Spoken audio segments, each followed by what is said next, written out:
Few figures in modern history are as polarizing and as enigmatic as Mao Zedong, also known as Singh, the founding father of People's Republic of China, a leader who dreamed of reshaping his entire country into a global powerhouse. Mao's policies and actions brought a radical change, but at an unimaginable cost. So was he a visionary hero who unified a fractured China, or a merciless dictator who's responsible for untold suffering and deaths of millions? Well, this is not in black and white, it's got a spectrum to it. To fully understand Mao is to unravel a story of ambition, resilience, catastrophe, and controversy.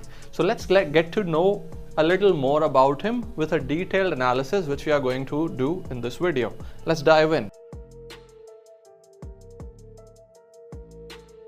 Mao Zedong's founding of the People's Republic of China on October 1st, 1949 was the sum total of decades of struggle and a vision to transform a fractured nation into a unified China. In a land ravaged by foreign invasions, civil war, and grinding poverty, Mao rose from humble beginnings to become a symbol of hope for the masses, for millions in fact. He saw the suffering of the poor peasantry, the forgotten backbone of China, and gave them a voice. Through promises of equality and of course action, Mao turned their despair into a revolutionary force. His guerrilla warfare tactics outsmarted the better equipped Kuomintang, which is China's nationalist party, his opposition of course, and his fiery propaganda inspired the loyalty among millions. Mao wasn't just fighting a war, he was in fact igniting a revolution, a movement. When Mao stood in Tiananmen Square to declare the birth of People's Republic of China on 1st of October 1949, as I said, this wasn't just a political victory, it was a moment of liberation. The people cheering for Mao saw him more than just a leader. They saw the promise of a new China, free from oppressions of powerful locals and of course foreign dominations. Mao's journey from a villager to the architect of a new China remains one of the history's most human and transformative stories. To understand more on this, let's have a look at this map. Initially, which started from only this region of China. Mao, by the way, was more of a communist. Also, his ideology is referred to as Maoist, which was a bit of Marxism and a bit of Leninism. He was influenced by Lenin as well. So initially, it started as a political rivalry with nationalists and later on shaped into a civil war. Starting from this region,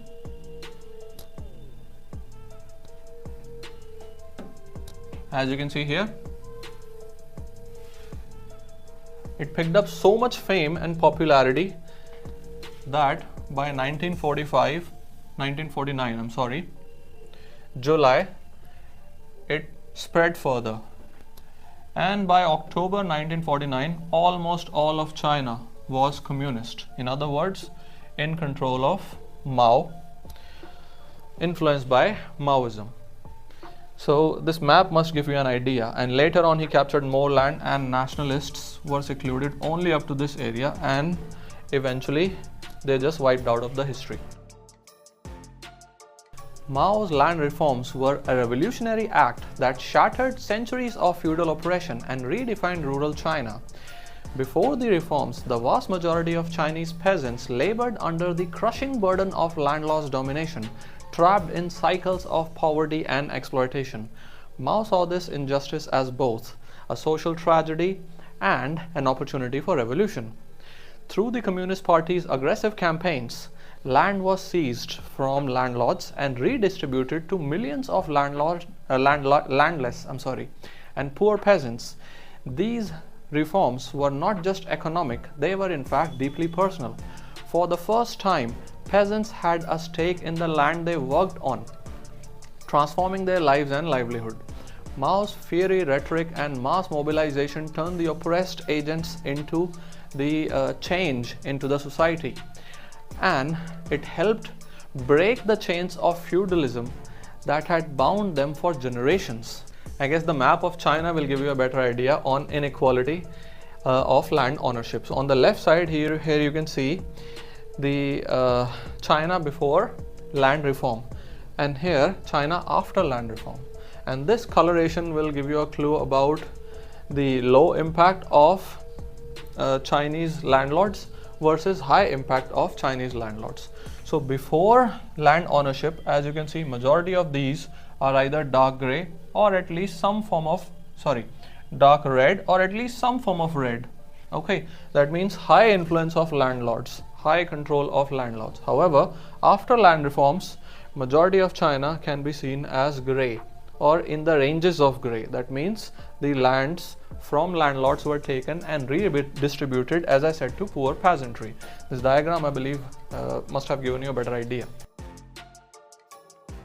Under Mao's leadership, China witnessed a significant improvement in education and healthcare, reshaping the lives of millions. Recognizing that poor literacy and poor health were crippling China's national potential, Mao launched an ambitious campaign to bring basic education and healthcare to the rural masses, the people who had been ignored, in fact, for centuries. In education, as you can see here, the blue one, Mao's government implemented nationwide literacy campaigns and established schools in fact, the most of even the remotest areas, the remotest villages. And because of this, between 1949 and 1970s, literacy rate, as you can see here, skyrocketed from barely 20% to 80%, as you can see. Primary education became accessible to millions of children with a focus on creating a workforce that could contribute to industrial as well as agricultural modernization. In healthcare, Mao's policy brought doctors and health workers to rural areas through the initiatives like Barefoot Program. Basic healthcare became a right and not just a privilege under Mao. Vaccination campaigns, disease prevention campaigns, and public health education drastically reduced the deaths from infectious diseases like malaria and smallpox. Although, through limited resources and political campaigns like Cultural Revolution, they disrupted the progress a bit, but China's emphasis on education and healthcare laid the foundation for a healthier and more literate population. For many, these reforms symbolized dignity, hope, and a brighter future. To give in numbers regarding life expectancy, as you can see this green one, in 1949, life expectancy was barely 35 years, which by 1975 rose to 63. You can see a dramatic upward surge. Mao's drive to industrialize China was a bold attempt to propel a struggling nation into modernity. While determined to break free from centuries of foreign domination and feudal stagnation, Mao envisioned a self-reliant China, industrial powerhouse built by the hands of its own people. The first 5-year plan from 1953 to 57 brought factories, railways, and power stations to life, and it was fueled by the sweat and sacrifice of millions. Cities began to hum with new sound energy, and for many, it felt like the dawn of the new era. To get better idea, let's have a look at this map here, this graph here. Blue line depicts the production of steel in millions of tons. However, the dramatic surge can be seen in the green line, electricity production in billions of tons. As you can see, huge projects, 5-year plan, backyard furnace, large-scale hydropower stations, expansion of railways and their impact, increased heavy-duty industrial output, low-quality steel and labor diversion, improved electricity availability, and enhanced connectivity and logistics. Mao's leadership was marked by a relentless commitment to ending foreign domination and asserting China's sovereignty on the global stage. Emerging from a century of humiliation where foreign powers ravished China for their own gain, Mao in fact transformed the China into a nation which is a symbol of resistance against imperialism. Domestically, Mao's policies rejected Western influence, promoting self-reliance and erasing remnants of colonialism. Internationally, he positioned China as a champion of anti-imperial movements. Under Mao, China supported liberation struggles like Asia, in Africa, in Latin America, offering ideological and material aid to countries fighting, say, colonial rule. The Korean War is a prime example between 1950 to 53, which marked China's bold entry onto the world's stage as Mao's troops pushed back US-led forces, signaling that China will no longer be subjugated. Mao also fostered ties with revolutionary leaders, spreading the influence of Maoism as an ideology overall. While his defiance of both Western and Soviet powers left China isolated somewhat, at times, it also forged an image of China as a self-reliant, as a resilient, and as an independent force. Mao's anti-imperialism was a battle, it was in fact a battle and a statement, a declaration that China's destination would no longer be dictated by others. So far we have discussed his legacy. Now let's discuss his tyranny. But prior to that, let's have a look at some of the mass movements started by him and what impact they had. As you can see here, movements that were supported by the masses in China. Blue line, huge, and global influence, even larger. Movements like, as you can see, Korean War 1950 to 53, defied US intervention, boosted communist presence. Vietnam War support 50s to 75, strengthened North Vietnam, weakened US influence. American liberation movements provided military and ideological support. Latin American revolutions promoted Maoist ideology and inspired revolutionaries. Did plenty of things. Mao's Great Leap Forward between 1958 to 62 was a bold and ambitious campaign to catapult China into an industrial and agricultural superpower, but it became the history's one of the most, I would say, greatest tragedies. Mao envisioned a utopia where a collective farms would yield unprecedented harvests and backyard furnace would produce steel to rival the world's best. The nation's people were mobilized, driven by promises of prosperity and equality as well. However, ambition soon turned into tragedy. Unrealistic gain quotas led to massive over-reporting, and much of the harvest was requisitioned for state use or exported, leaving the rural communities of China to starve. Resources were diverted to, say, futile steel production efforts, with peasants abandoning their fields for poorly planned industrial projects. Famine swept nationwide, claiming an estimated of 30-ish million lives, one of the deadliest man-made catastrophes in history. To give you a better gist, let's have a look at the map here. The graph here. The grain production during the Great Leap Forward, as you can see here, dramatically reduced. Alright. Steel production, however, increased to some extent, and population loss, as you can see here, millions died. To give you perspective in numbers, you can have a look here. Rapid industrialization goals. Steel targets 18 million tons 1958, achieved 5.4 million tons. Communal farming implementation. Collective farms established. Grain yields reduced by 30%, which led to this: exaggerated production quotas and over-reporting grain production by 50%, and that caused famine, which claimed about 30-ish million lives. Mao's Cultural Revolution from 1996 to 1976 was a decade of chaos that tore through China, leaving deep scars on its people and society. While determined to bring back his control and preserve the ideals of communism, Mao unleashed a movement aimed at purging the capitalists and reinforcing old values. However, what began as a campaign later on shaped into a spiral, which threw China into a period of terror. At the heart of this revolution were the Red Guards. Mao's fanatic young followers who carried his book called the Little Red Book and sought to root out perceived enemies of the states. Schools were shut down.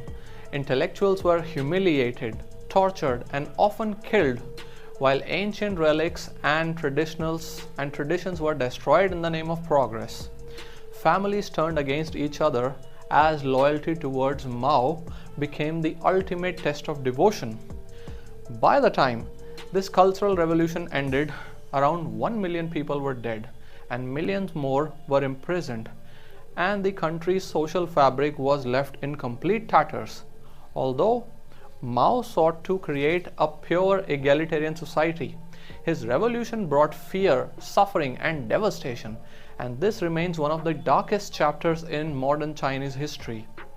A stark warning of the dangers of unchecked power and ideological extremism. To give you numbers, you can have a look at this table. In education system, over 100,000 schools were closed. Education halted for almost 1 decade. Political leadership, thousands of officials were purged. Governance completely destabilized. Cultural destruction, millions of artifacts were destroyed. Historical sites were vandalized, and human loss, an estimate of 1 to 3 million deaths from the persecution and of course violence. This is insane. Mao's economic policies, though visionary in intent, but often struggled with severe mismanagement that plunged millions into hardships. Although he was driven by desire to transform China into a self-reliant socialist powerhouse, but Mao's launched ambitious campaigns that prioritized ideology over its practicality, which led to disastrous outcomes. The Great Leap Forward, for example, between 1958 to 62. So it was a prime example of Mao's economic misjudgment, which resulted in deaths of approximately, I repeat, 30 million lives due to food shortages. I'm saying this repeatedly because it's insane. It's an insane number. Now, Mao's insistence on mass mobilization and centralized control often sidelined expertise and efficiency. Factories churned out low-quality goods, and forced standardization deteriorated farmers' productivity. Even during the Cultural Revolution between 66 and 76, that decade-old terror, economic progress stalled as industries were, disrupted, and skilled workers and intellectuals were completely purged. While Mao's policies laid some foundations for modernization, but the mismanagement and human cost often overshadowed these achievements. His economic experiments became a cautionary tale of what happens when ambition overrides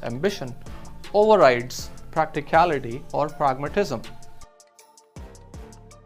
Mao's political purges were a relentless storm of fear and betrayal as he silenced any dissent and tightened his grip on power.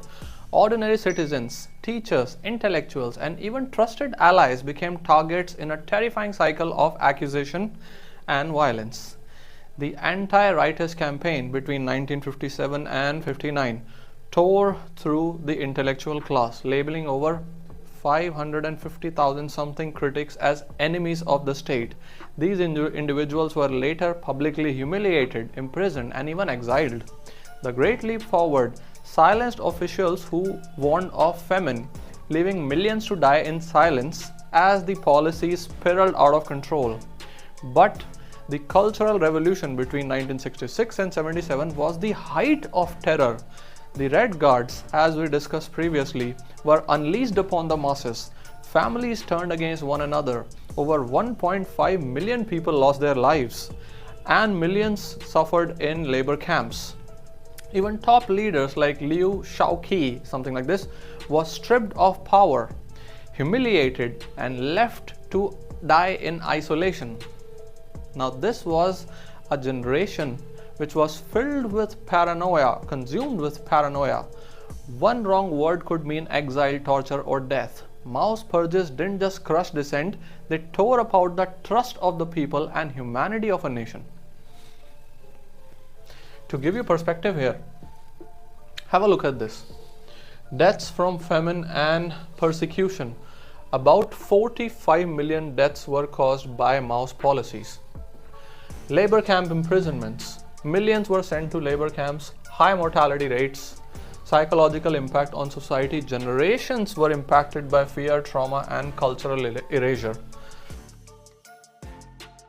So Mao's story is one with contradictions. On one hand, he laid the foundation of modern China, giving it the independence and a central government capable of long-term planning. His radical reforms sought to create a society free of any exploitations and foreign dominations. However, on the other hand, his extreme policies and authoritarian leadership led to some of history's worst humanitarian disasters. The Great Leap Forward and Cultural Revolution stand as a stark reminder of the cost of unchecked power and ideological zeal.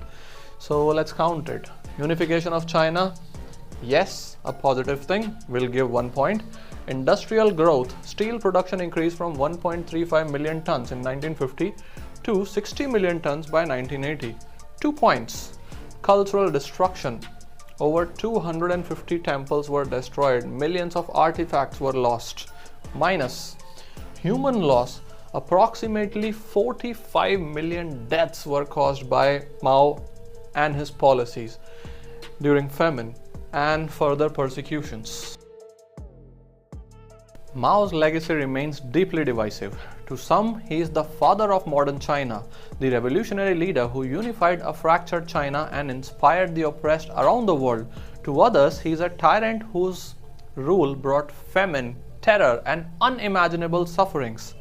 Mao's life raises profound questions about the cost of progress and dangers of authoritarianism. So was he a hero, or was he a villain? Was he a visionary, or was he a butcher? Personally, I feel development at such high human cost, psychological devastation, and severe violation of fundamental rights is undesirable. Rest I leave it upon you to decide. This entire video was inspired from this book. You can read it, it's an interesting book. And this is it for now in this video. I'll see you in the next one. My name is Dr. Reuben Singh, signing off for now. Cheers, goodbye.